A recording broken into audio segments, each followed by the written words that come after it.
Kalau saya kemarin pernah ribut itu sama orang, sholat wudhu tidak sah, sampai hampir urusan polisi tahun 97 kok berapa itu. Sholat wudhu tidak sah, sholat kok pakai wudhu nggak sah. Ribut itu, begitu sampai di depan polisi saya bilang, loh sholat itu Pak, kalau wudhu gak sah, coba Allahu Akbar terus pergi wudhu ya gak sah. Hah? Ya makanya kalau ngomong didengerin.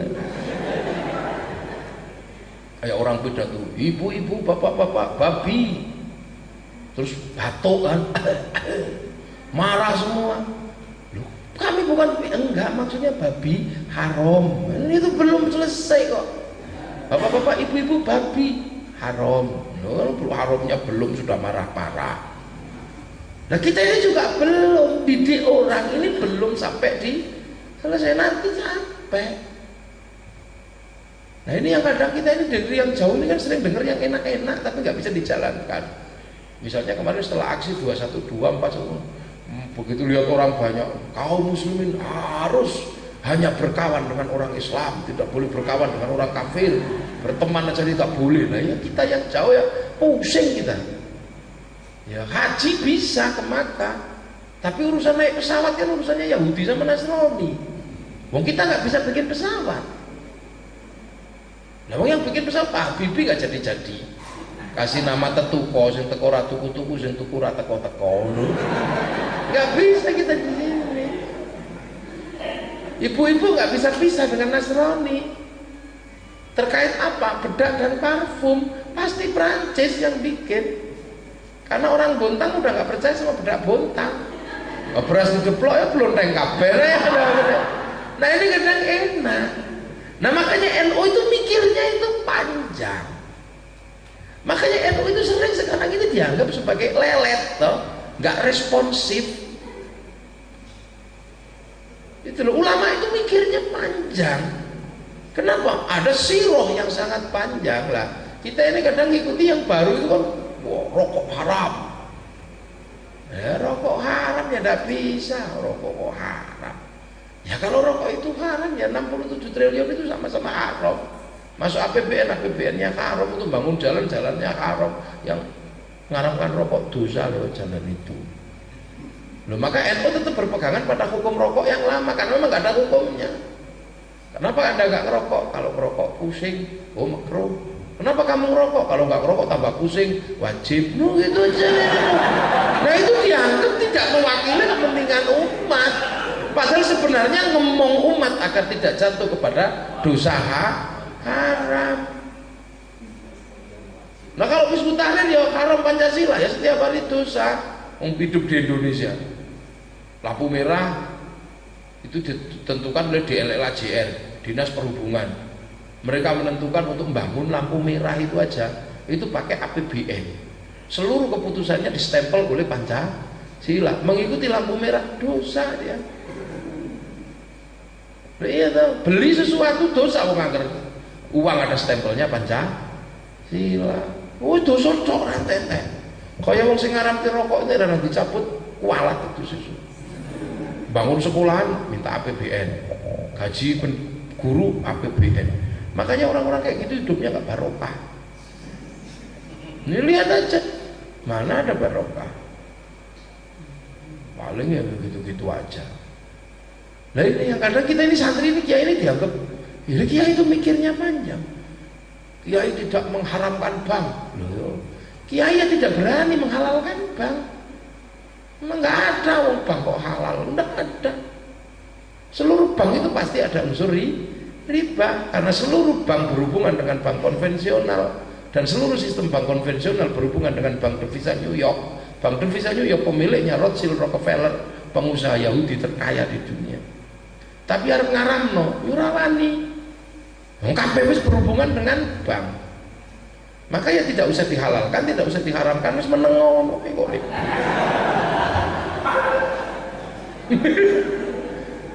Dia aja kayak foto. Mana ada kiai berani menghalalkan foto? Siapa cari hadisnya foto itu semuanya haram. Suara itu haram semua. Tapi terus kiai mau mengharamkan, ya kasihan foto KTP juga ada fotonya terus hitam mono tok ya kasihan. Nah, Khomer seluruhnya haram, nggak ada yang halal. Qaliluhu au katsiruhu haramun. Tapi kiai terus seluruhnya tidak boleh. Mata ibu-ibu mau operasi sesar terus nggak ada bius, ya tolong. Ini ulama, makanya hari ini kadang ulama ini dianggap, wah yang lain kan tren loh. Allahu Akbar. Lah kiai ya tenang aja, nggak teriak-teriak. Karena Allahu Akbarnya kiai itu bukan itu. Loh, Allah Akbarnya kiai itu tidak main-main loh. Allahu Akbar itu muji Allah. Muji Allah itu diatur dalam Alhamdulillahirabbil alamin. Nah, Alhamdulillahirabbil alamin diletakkan setelah Bismillahirrahmanirrahim. Setelah menyebut asma Allah, kamu akan tahu. Makanya kiai main ya Allah, ya Allah. Sebut aja perintahnya, sebut kok. Setelah disebut pasti akan tumbuh Ar-Rahman yang punya belas kasihan dunia dan akhirat. Seluruh yang ada di dunia pasti dibelas kasihani Allah. Yahudi di dunia ya berarti ada belas kasih Allah untuk Yahudi. Nasrani ya ada. Makanya nggak usah ribut. Kalau kamu paham itu, kamu ketemu Ar-Rahim, lu kan itu ada. Nah kalau kamu paham Bismillah, kamu alhamdulillahnya betul. Dan muji Allah dengan Allahu Akbar. Kok mukuli orang ya tidak boleh. Allah Maha Besar. Kalau Allah Maha Besar tidak akan terhalang oleh apapun di muka bumi. Menara masjid itu paling besar, tidak akan terhalang apapun. Nah Allah kalau Maha Besar nggak mungkin dihalangi oleh dunia dan seisinya. Apalagi kok dihalangi orang mabuk, nggak mungkin. Makanya kalau ada orang mabuk nggak usah pakai Allahu Akbar, datangi kaplok itu aja. Kalau pakai Allahu Akbar menghina Allah, masa Allah duduk nokar wong mabuk. Nah, itu sama dengan menghilangkan lalat dari muka biar kelihatan gagah pakai senso. Akhirnya lalatnya mabur, baru keroaan. Kayak sekarang dikit-dikit musyrik, dikit-dikit apa senjatanya besar semua. Nah kalau mujimu betul, kamu ketemu sama Ar-Rahman, paham, ketemu Ar-Rahim. Kalau kamu yakin ada Ar-Rahim, maka kamu harus tahu dia Maliki Yaumiddin. Kalau tahu Maliki Yaumiddin, kamu jangan lupa na'budu wa nasta'in, beribadah dan minta pertolongan. Nah, sekarang banyak orang dibalik iya karena nasta'in, iya karena na'budu. Kamu kalau nanti proyek saya berhasil, masjidmu tak bangun. Nah ini nasta'in lah, iya karena butuh balik.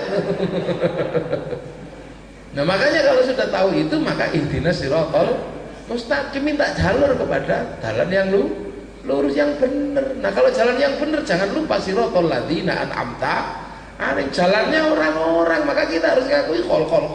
Kalau itu terjadi, Anda akan ketemu an'amta alaihim sopo, ya ghairil maghdub.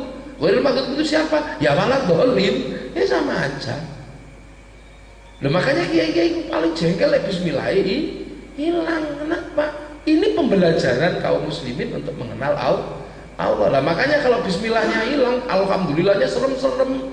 Karena apa? Karena nggak kenal, mujinya pasti keliru. Allahu Akbar prok gitu. Nah itulah kenapa NU. Nah ini pelan-pelan kok semuanya, sudahlah. NU itu dari dulu dijelek-jelekin. NU itu dibid'ah-bid'ahkan. Masyumi membid'ahkan NU. Masyumi habis. Iya tuh. Iya tuh dari Masyumi terus DITII bid'ah-bid'ahkan NU, wis habis. PSI jelek-jelekkan NU, enggak peduli sama anak terlantar, habis. NU tidak peduli sama fakir miskin dan anak terlantar. Kan gitu. Yang lain punya panti asuhan, NU tidak punya panti asuhan. Ada yang begitu. NU tidak peduli fakir miskin dan anak yatim. Loh, NU bukan peduli fakir miskin dan anak yatim. Loh, NU itu fakir miskin dan anak yatim itu kok bukan peduli piye? Kok tegone wong dikon jadi kuda sekaligus penunggangnya. Ora iso kok. Kadang itu. Dan NU kadang ini kan nggak punya panti asuhan gitu kan sering kadang itu. Lah karena NU takut tuh. Wong panti asuhan itu namanya anak yatim itu kan nggak ada amilnya. Maka sampai kalau dapat punya panti asuhan terus dapat sumbangan, kasihkan semua sama anak yatim, jangan ambil untuk gaji, jangan ambil untuk apa. Makanya kalau tidak kaya jangan ngurusi anak yatim, nanti kamu malah dosa tok. Nah itu makanya dulu nenek moyang kita pendiri Indonesia pinter agar negara boleh ngurus anak yatim dan digaji pegawainya, maka bahasa yang dipakai adalah fakir miskin dan anak terlantar. Hebat, luar biasa. Tidak fakir miskin dan anak yatim itu tidak, tapi fakir miskin dan anak terlantar. Jadi departemen sosial ketika pegawainya ngurus anak yatim bisa digaji karena ngurus anak terlantar. Kalau ngurus anak yatim digaji, wah itu dosa, tidak boleh, gak ada amilnya anak yatim. Itu ulama dulu kan paling jago, mikir sampai segitu. Oh ini fakir miskin, gak dulu sih sama NU. Nah NU itu fakir miskin dan anak yatimnya itu. Ada yang ngantri bensin ya orang NU. Loh yang saya tanya itu, yang jadi begengek itu sebagai besar juga NU. Oh, nah, jadi TKI lo ya makanya NU ini gede. Saking gedenya. Nah itu loh. Ya jadi kalau ditanya kenapa ini nggak ada loh. Memang nggak ada. Tasawuf tidak muncul sebagai sebuah disiplin ilmu di zaman Rasulullah, fikih tidak muncul sebagai disiplin ilmu di zaman Rasulullah, kalam tidak muncul disiplin sebagai disiplin ilmu di zaman Rasulullah, karena semua ada pada Rasulullah. Begitu Rasulullah meninggal, umatnya ini punya sejarah. Nah sejarah umatnya inilah yang kemudian membuat disiplin-disiplin itu. Nah Nahdlatul Ulama mengadaptasi peristiwa-peristiwa yang pernah terjadi. Nah ketika yang lain mengembalikan ke zaman Rasulullah, ya jebol gitu loh, karena sejarahnya dihilangkan, tiba-tiba harus kembali ke sana. Kayak kita punya kakek itu saking senengnya tarian Jawa, gitu terus, wah tari gini-gini gak pas, yang begini anaknya disuruh begitu, ya susah. Gimana kita bisa menerima tari yang pelan gini, wong kita hidupnya cepetnya kayak begini. Dulu kan orang jalan kaki, jadi dengan musik begini masih terima, wong dia hidupnya lambat. Nah sekarang orang cepetnya kayak begini, pengen apa-apa SMS, orang pakai motor. Nah orang percepatannya kayak gini kok disutingi, ya nggak bisa.